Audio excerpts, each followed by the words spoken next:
Hello, everybody, and welcome to my preview of day one of the 2023 Cheltenham Festival. We're going to start with the first race, obviously, the Supreme Novices Hurdle. An interesting race this year, I think, more than anything. Headed by Facile Vega. Obviously, Quavega, the dam of it, was top class, won several mares hurdles. This horse won the Supreme, the champion bumper last year, a race that hasn't really translated this year into top class hurdle form, it has to be said. But he won it easily enough, and then he won the Punchestown bumper as well. He already won the Grade 1 race, the Royal Bond, in December. But like the form here says, look, he beat Ilite Tomp by 4 lengths, and Ilite Tomps then beat him by 20 lengths. So make of that what you will. Ilite Tomp again. People are looking at his form. Well held behind Vauban last year. This year's took his form to a whole new level, beating Facile Vega to land that Group 1 and in the pocket, who opposes today as well. Marine Nationale, I'm not sure about this one. Connell's horses can never be underestimated. I'm not sure if I fancy this one or not, really. The same has to be said of In the Pocket. That's another one that I don't really fancy, based on the run behind Ilite Tom. It's going to turn over 10 lengths and then hope Facile Vega doesn't run a good race. Tamuras, the Tolworth winner. I don't know. It doesn't convince me on pedigree, this one, so I will swerve it. High Definition. I think if people look at his pedigree on the flat, they will be wondering if he will stay a true test over 2 miles over hurdles. What I'm saying is, there's a lot of milers in the pedigree. Is it going to stay? Obviously it's won a maiden hurdle, a good top speed figure there, but it went off so quickly last time out. If it does that again this time, it'll never get home. I think if they ride it with a bit more restraint, it might stay. But then is it going to be able to keep up? Interesting horse. Diverge by Frankel. It's related to a few decent horses on the flat, but I'd be disappointed if this was good enough to win a Supreme with the form that it has shown. I do think. Chasing Fire is the one I like in the race. I made a video about him that's available on the YouTube channel, but I know this is going to go out on a different platform, so we'll just run you through the horse. Look, it's won every race he's ever had in his life. We'll take a brief look at the pedigree, and I do mean brief. We'll only go back. We'll look at Kahara, the Damlet of the horse. Was third in a stakes race at Doncaster in 2008. The Galtres, the Gillies Phillies Stakes. Never ran above 100 though. But she is also the dam of Carpino. Carpino is a horse that won the German Guineas in 2015 and is now a stallion. So there's a bit of speed in there. The second dam is Kithanga. Kahara is out of Kithanga. Kithanga won 2 stakes races. She won 2 Group 3s. I think she won the same race twice from what I remember. Oh no, I'm wrong. Sorry, my mistake. She won the Group 3 St Simon Stakes in 1993. Listed race in 1993 at York, the Galtra Stakes.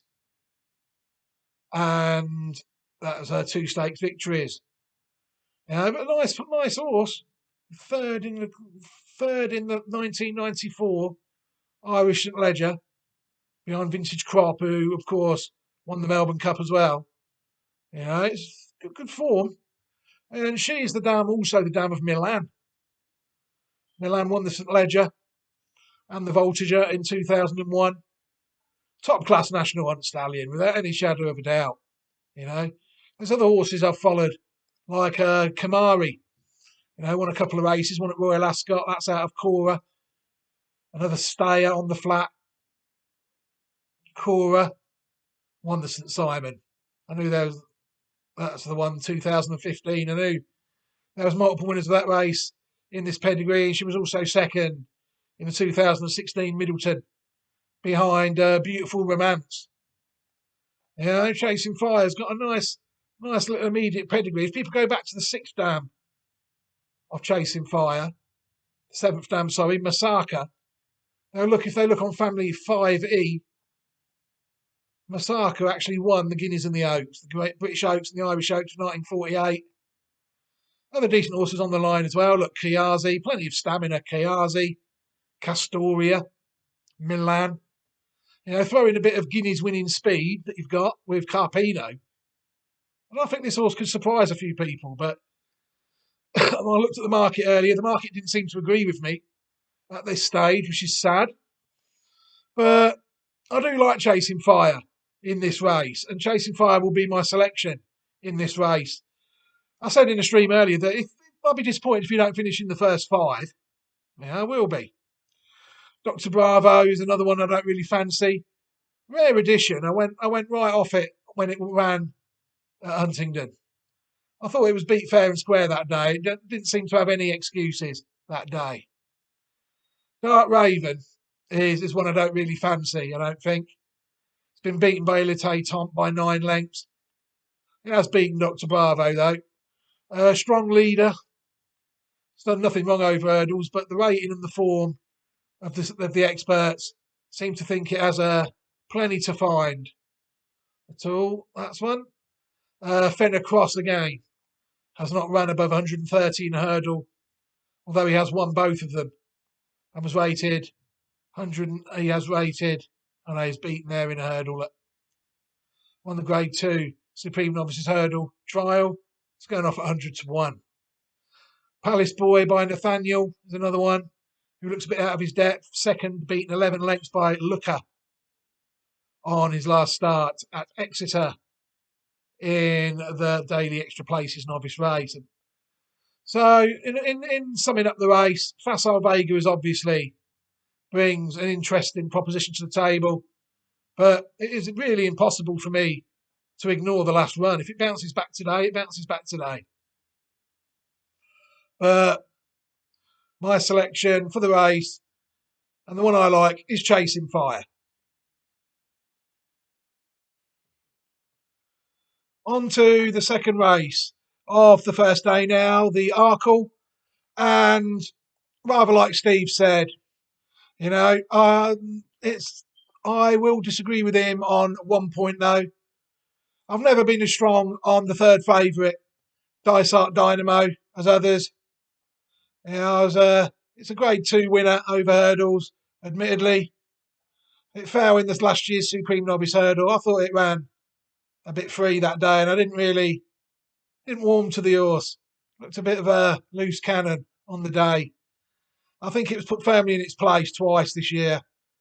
Well, once really this year, sorry, by El Fabiolo, and last year when it was beaten 54 plus lengths by Mighty Potter. But let's take a look at the others. El Fabiolo is the favourite. It's done well over fences. It really has thrived. It ran John Bond to a neck in the Grade 1 Novice Hurdle at Aintree last year.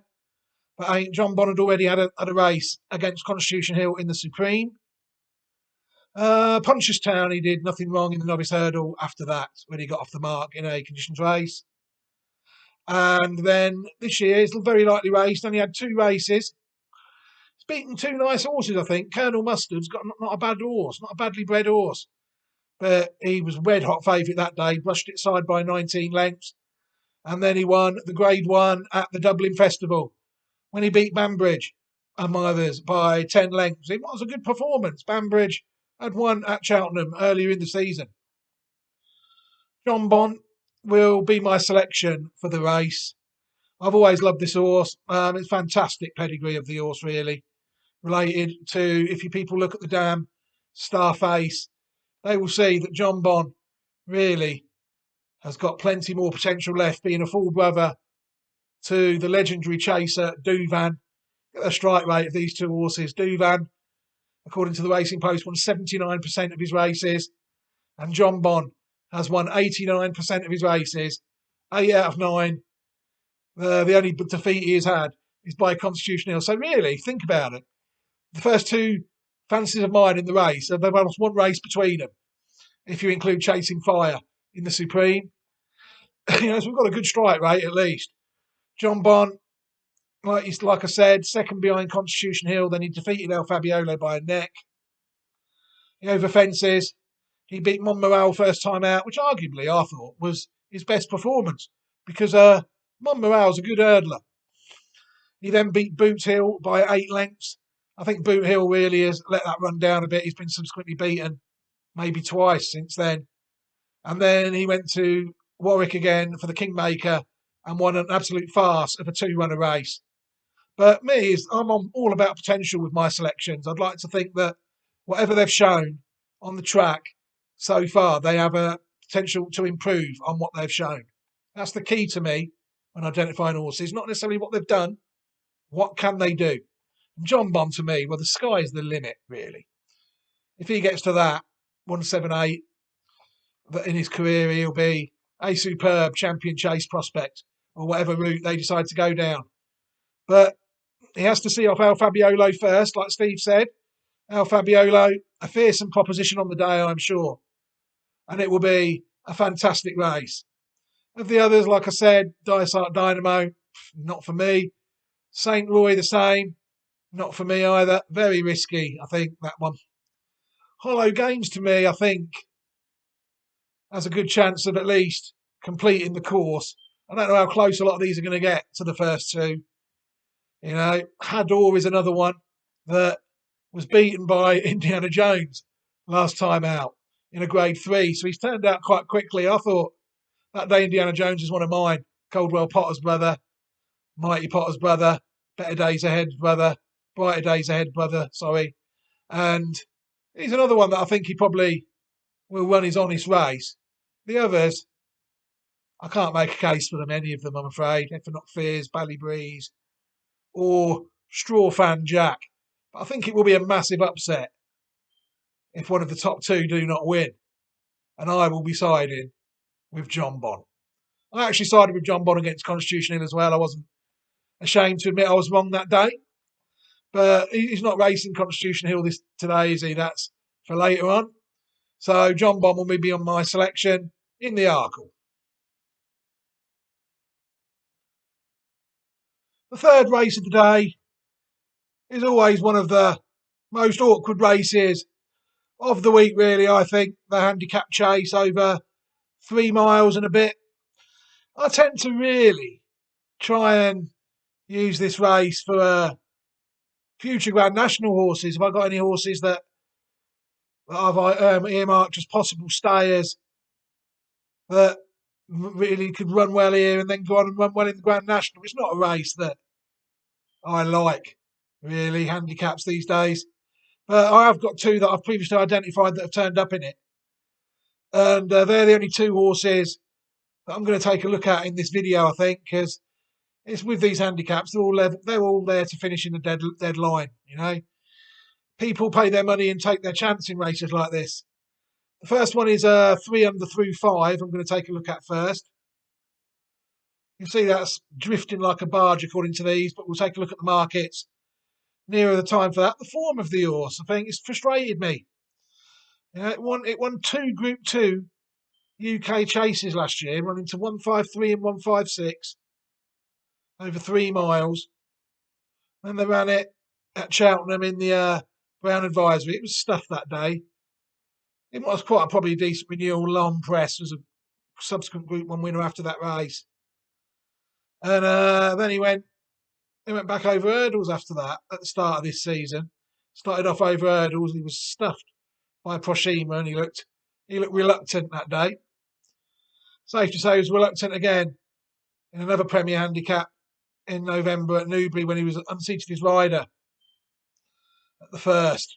It's not what you wanted to see in the Hennessy, what used to be called the Hennessy.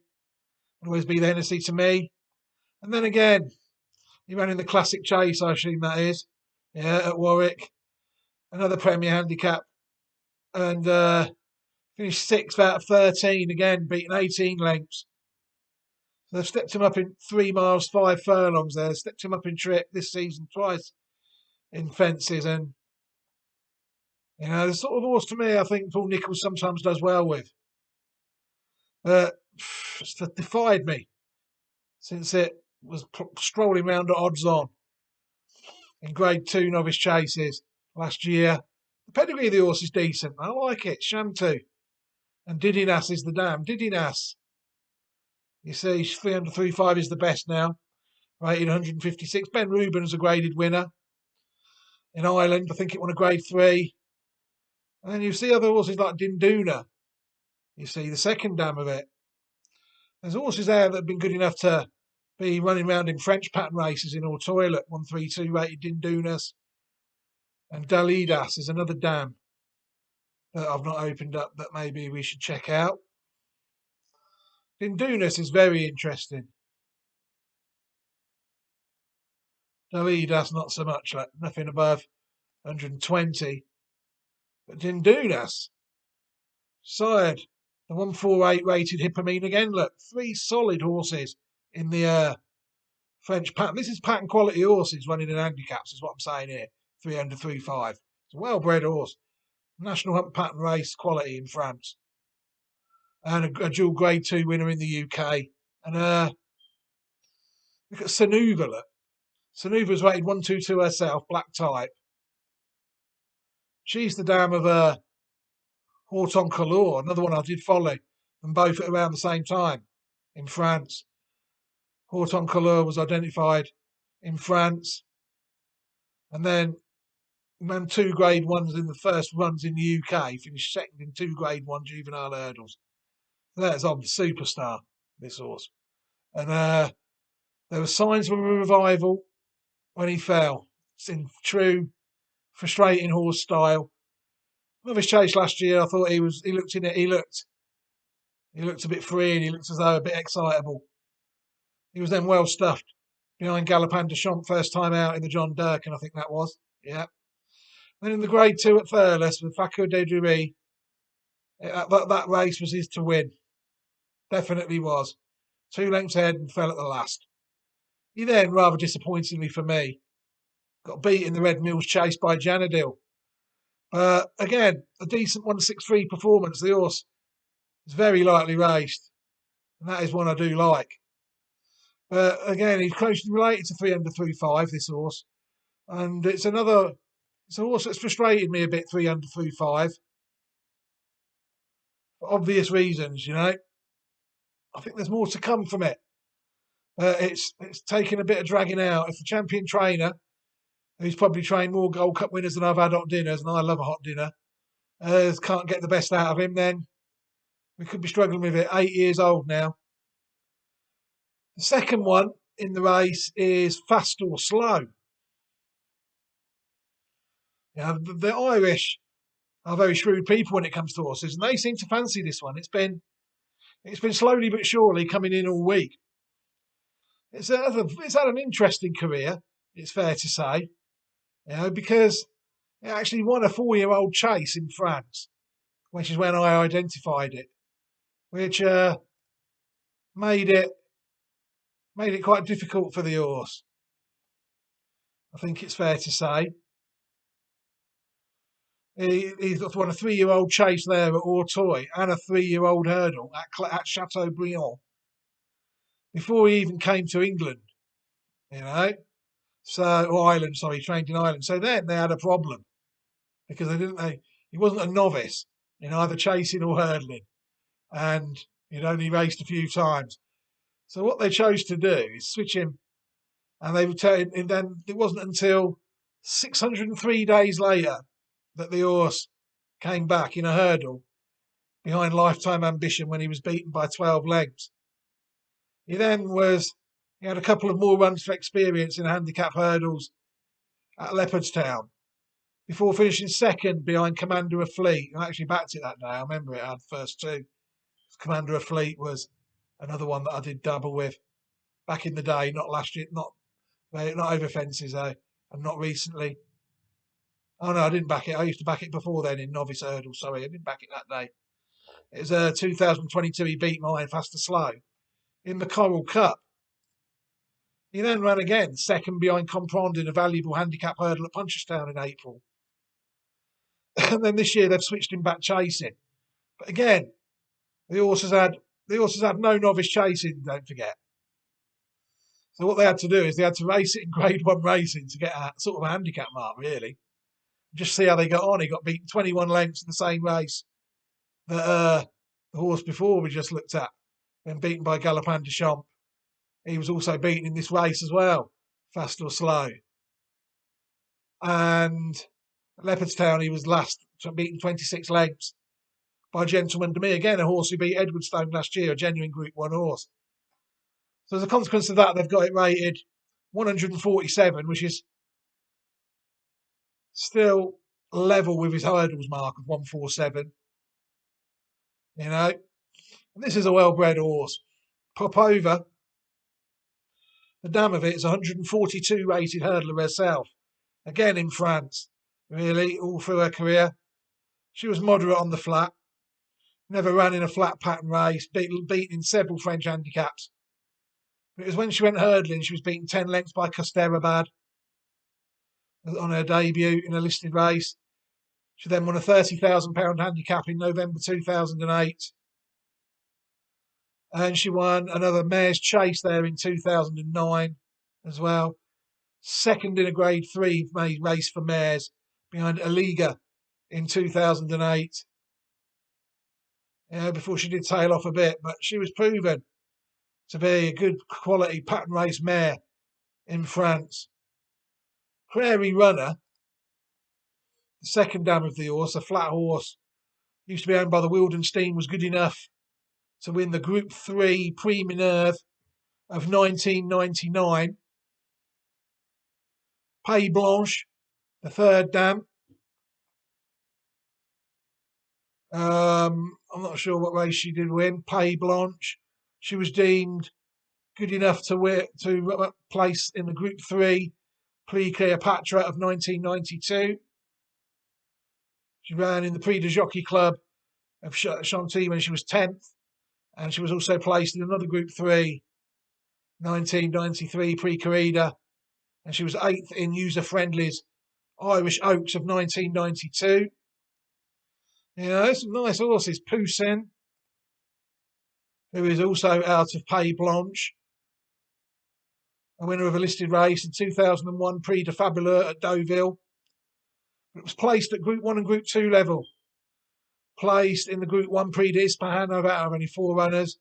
And third in the Prix de Harcourt behind Execute in 2002. It was 7th in Grandera's Prince of Wales Stakes.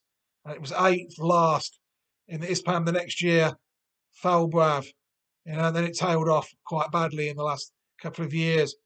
But that was a time at the stage of it was a solid Group 3 horse and a middle of the pack in Group 1s and placed in average Group 1s. So very interesting pedigree, fast or slow.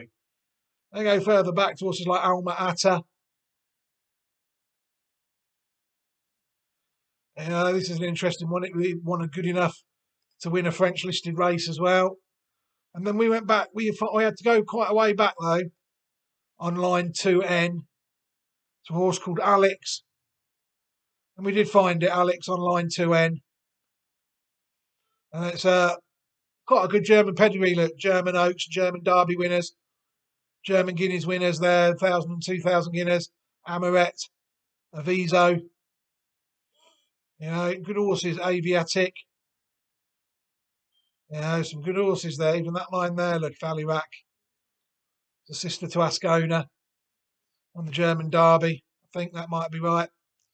But again, it's a good solid German pedigree, and is this horse well handicapped is the big question, I think, on the form it's shown, fast or slow. So my selections for this race will be 2 very tentative each way selections. I probably won at least the first 6 in a race like this. First 5 or 6 each way, fast or slow. And 3 under through 5, I think, in this race. But again, the market had put me off. It'd be very, very small, tentative selections at best of times in races of this nature. I will emphasise that. Fascinating puzzles to solve, though, these sort of races. But my well-bred horses belong in graded races, really. And I'm hoping that these two can prove that tomorrow with solid runs. The next race on day one I'm going to take a look at is the feature race of the day, the Champion Hurdle. On paper, it's looking very much a one-horse race. Only 7 runners have turned up, and we have a red-hot favourite in the Nicky Henderson trained Constitution Hill, and justifiably so, really. It is fair to say. He destroyed John Bond by 22 lengths in last year's Supreme Novices Hurdle. He won the Tolworth before that by 12 lengths. Since then, he has won 2 Grade 1s, beaten Epatante twice by a combined 29 lengths, running to a career best 176 in the fighting fifth at Newcastle. State Man looks to be the main competitor on the form from Ireland. He won the County Hurdle last year off a mark of 141, and this year he's done absolutely nothing wrong, winning 3 hurdle Group 1 races after winning the Group 1 Novice Hurdle at the Punchestown Festival last year. Beat Sharjah, Vauban and Honeysuckle, proved himself to be the best of the Irish this year. Vauban, more with him in a minute.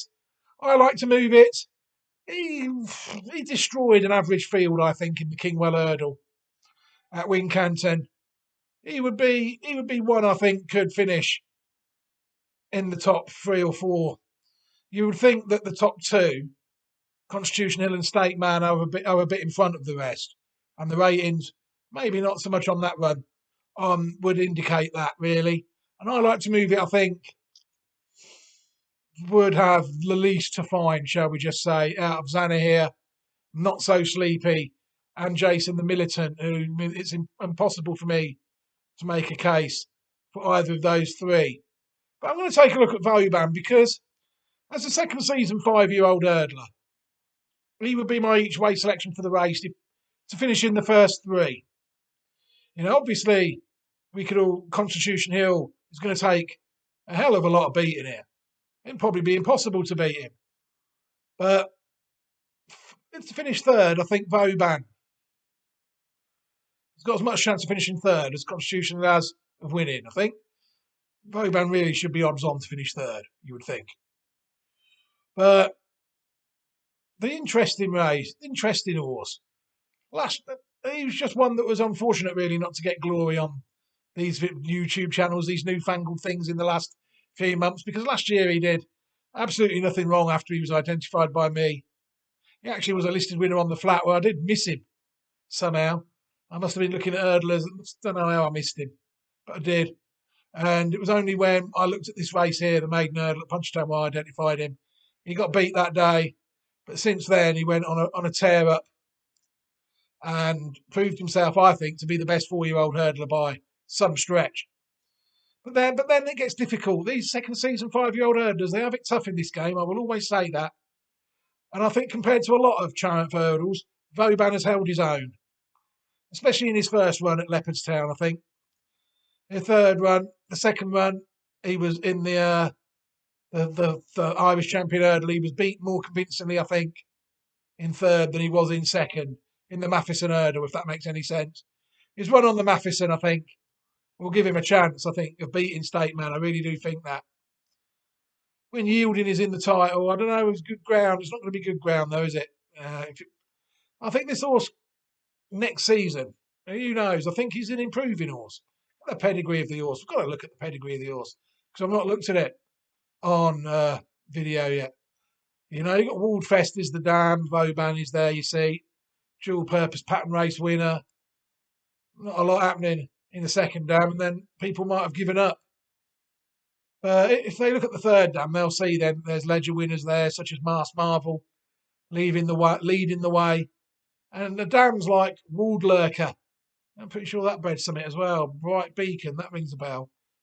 I'm following something out of her, I'm certain I am. Bright Beacon. Oh, yeah, New London. Yeah, New London, the last year's St. Ledger runner-up and big 4-year-old hope horse for me this year. New London. I followed Dal Dabaran as well. They're both on this line as well. Of course they are. Then you've got World Lurker, a dam there. Who might have only been rated 106. She's the dam of horses like Waldgeist, Wald Koenig, and Waldlide, who was scintillating in one of her performances, and that was very lightly raced. I think she's just foaled a horse that's gone for a lot of money at a sale. I read somewhere, I think, possibly, and Wald Koenig as well, quite lightly raced. Waldgeist is Waldgeist, Arc winner, multiple Group 1 winner. It was like Waldner at One Ease. I'm actually following that one. It's won 57% of its races and is yet to run in Pattern Company. What is Charles Hills doing there? You can't. You're responsible for the. All I can do is identify them. Worth Tauber. You'll see there the dam. There's the Wald Park, the second dam. No, Waldmark is the second dam. Sorry, there. Wald Park, 115. Some very good horses. Yeah, I mentioned Captain Mustard in one of the Colonel Mustard in one of the videos earlier. Look, there he is. 146 rated chaser. This horse this is a good line. I like this line. Wald Beer, you see, look. Some Fad, Wald Fad, Stallions. Very good horses. This is a line I like. And for that reason, I will say that if Vauban in the first three will be my each way selection of the race, but he might need binoculars to see the winner, as everything else has done. Constitution Hill has beaten everything so easily. That's the thing. He's not won by less than 10 lengths in his last 5 starts. The horse is absolutely incredible. Nothing's impossible in life and in sport. Are we looking at Vauban to finish in the top 3?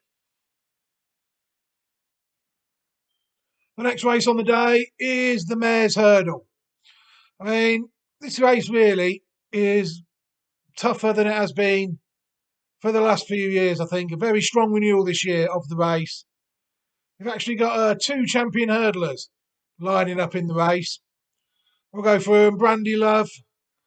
Is a Grade 1 winning hurdler from last year, but she doesn't look straightforward. I remember she went all over the place when my Allegri Devassi beat her at Grade 3 in January. And I'm not really a fan of her, Brandy Love. Echoes in Rain is another one. That was a good juvenile hurdler, good novice hurdler. But then most of the time since then, it's been disappointing over hurdles and decent on the flat. It was actually second behind Honeysuckle though in April, and since then it's had a few runs in handicaps on the flat, and it's done okay. Then fell behind Tiapu, and then beat Cash Back in a Grade 3. I think that one's got a little bit to find, if I'm honest. Epatante will be my each way selection of the race. I think she's done nothing at all wrong this year. She's arguably chased Constitution Hill home, and who knows how hard they pushed her that day. She was well beaten by Constitution Hill, like everybody else, and they were saying that she ran slightly below what she was running to. For instance, when she was second behind Honeysuckle and winning Aintree hurdles last year. And then she came out and improved slightly according to the figures when she won the Mares' Hurdle at Doncaster in January on her last start, back in Mares Only Company, I think is the key here. I do think Epatante will be a solid each way selection in this race. Honeysuckle, on the other hand, another former dual champion hurdle winner. I think on this situation, the figures do not lie. You'll see that she's flattened out around the 160 mark. And then this year, she's been beaten by both Tihapu, State Man, Vauban has beaten her as well. So she's proven herself to be not top class like she was against the hurdlers of this year. I've beaten her, whereas in other years, they just weren't beating her. She was unbeatable. I think she won something like her first 13 races or something. Since then, she's been beaten the last 2, and I think Connections have done the right thing, really. I would not want to run my horses, and for them, I find them the best chance they have to win. And if they think this is the better chance of winning than the champion hurdle, then I don't think they deserve any knocking at all for it. I really don't. Love Envoy is the next one. That's a novice, really. 8 out of 9, her form is. But she's one that I'm sure I've looked at some point and have gone, not for me. So I'll stick with my judgment really, whatever they do on the track. I will say that she absolutely stuffed my Martello Sky by 13 lengths last time out at Sandown. And Martello Sky's a well-bred horse, but I'm obviously not with it. The same with Marie's Rock. She won the race last year. In what I thought was a below-average renewal for the grade. Since then, she's only raced twice. Last year, once at the Punchestown Festival, when she went to Ireland and won in a career best performance at the time, and then when she beat Dashel Drasher in the Rail Keel Hurdle, when she was impressive. I think she's heading the right way, and I can see why Steve would say that she's got the best chance of winning. I really would. She's looks to be progressing nicely, but she's another one. But that I'd have been with her by now if I was. Queensbrook, I don't think is good enough. She was second in the race last year. They ran a good race, and last time out she won a Grade 3. But I do feel her form leaves her a little bit to find. She wears it well, the same really. That beat Queensbrook though in a Grade 3 and won a handicap. But these are the top. There's champion hurdle class in here. These just below champion hurdle winners in here. I don't think she wears it well is good enough. Theatre Glory is another one, really. Unfortunately, I don't think that proved to be good enough either. It won a listed race last time out. It's won a couple of listed races, actually. But there's no run above 150 in the form of Theatre Glory. If you look at the recent form, and you look at the top of the race, you've got like Epatante, 156, 151, 153, Honeysuckle 160. Even Love Envoy's been winning races, but they've not been good races according to the figures. So that's why I do think that if Honeysuckle and Epatante turn up at their best, they're top class trainers, have got them right on the day, they'll take all the beating here. And I do think Epatante will come out on top. She will be my each way selection of the day, and I'd love to see a little bit of market support for her as well in the lead up to the race. The next race I'm going to take a quick look at on the first day is the 450, the 4-year-old or juvenile handicap hurdle. I mean, my juvenile hurdlers are all over the place, really, today. I've only identified two, really. Bo Zenith actually won today, which says it all, Monday at 4 to 11. Rather than running at the Cheltenham Festival, he's not even running. And the other one, Nuzeret, has managed to win a Grade 2, but hasn't turned up at the Cheltenham Festival in either the Triumph on Friday or this race, the handicap hurdle. So it's a race really that I'm only going to have a little look at and go in, really. It's a very tentative selections indeed. My Sundial is one.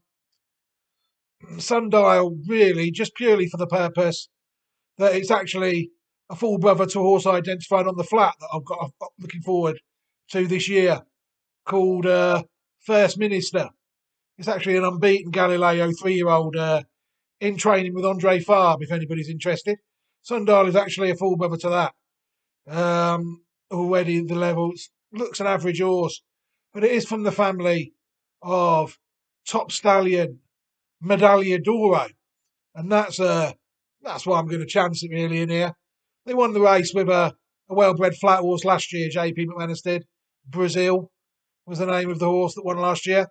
I actually did back it on the day, I remember, but whether this one or not is up to the job. I notice it's a colt, an entire.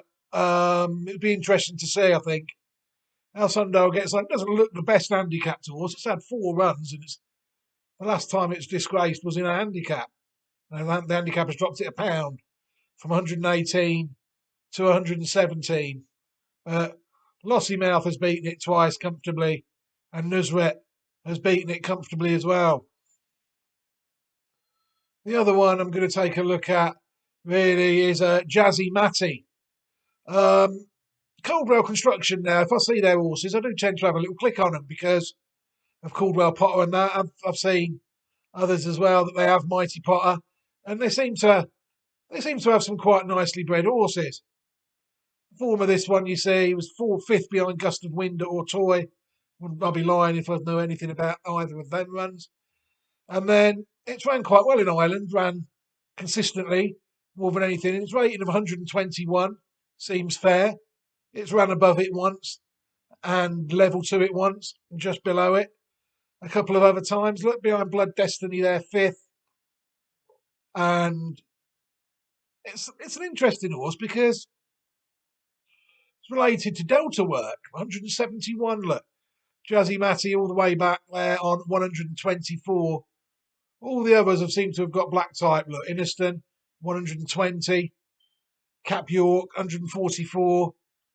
Elwood, 145. Delta Work, 171. So with this race, it's a Premier Handicap now. I don't think it's a pattern race now. But, don't know. It could be well handicapped. It's got a bit of improvement, I think, somewhere along the line to get, you think, level with them over fences, maybe. So I think it's an interesting horse moving forward. Like I said in the other videos, I'm always looking really, what can it do in the future? Well, more than what it's done. And I can see a possible novice chaser here, maybe 2 years' time down the line or something. There's not really a lot under the second dam, look, 126. Best I can find, a gelding, Call of Duty. Only raced 3 times, probably more according to the Racing Post, but there's not a lot there under the second dam of it. But they would be my 2 very tentative selections. I'm not even going to look at the rest because there's a lot of average horses in here, I think. I've run about the same.